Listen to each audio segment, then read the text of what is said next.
Joining us now is the head coach of the FAU Owls, Lane Kiffin. And Lane, your first year at FAU, you went 11-2 last year. Things took a step back. What's the approach to this year when you think about how to get your team ready for this season? Well, we got to play good football again, Laura. Our first year, as you mentioned, 11 wins, but we played really good football. I think plus 20 turnover margin, really good in third down, red zone, all the things you want to do in a program, and ran the ball as well as anybody in the country and played good defense. And then last year, we didn't do those things. So we got to get back to playing really good football here in year three and, continue what we started. You have a big task in having to replace Devin Singletary at the running back spot. What can you say about just how you'll do that? Running back by committee, I would imagine. Well, both actually, besides Devin, Kareth White also got drafted. So both our running backs went out early, got drafted in the NFL. And so we've got a lot of guys here to help replace them.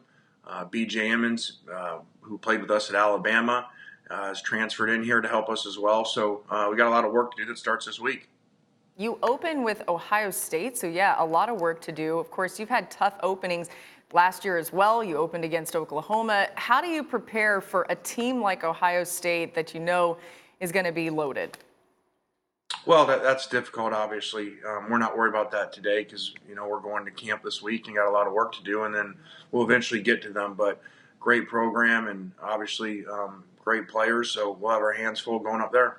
Okay, you kind of are reminding me of Coach Saban with your answers right now. You went from coaching under Saban to USC to coaching out in Boca. You're on your third year there at FAU. How has that adjustment been? And do you still hear like Coach Saban kind of chirping in the back of your mind?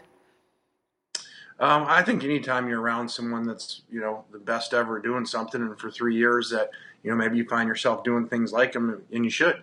So I guess maybe I'm getting more boring in my answers and moving my hands more and more. Yeah, really boring and a lot of hand movement. You were basically a celebrity in Alabama. Do you miss anything about the lifestyle at Alabama, coaching that team, coaching those types of players? And obviously you were so famous for, as an offensive coordinator, you would almost signal a touchdown before it would even happen. Do you miss anything about that? Well, Alabama was exciting, to be there, and the great people in Alabama and the passion, similar to being the head coach at Tennessee. It's just a different world there than it is, in California or it is in South Florida. Down here, nobody even, knows who you are. So it's much different, and both sides have really good things about it. Thank you for watching ESPN on YouTube. For more sports and analysis, download the ESPN app, and for live streaming sports and premium content, subscribe to ESPN Plus.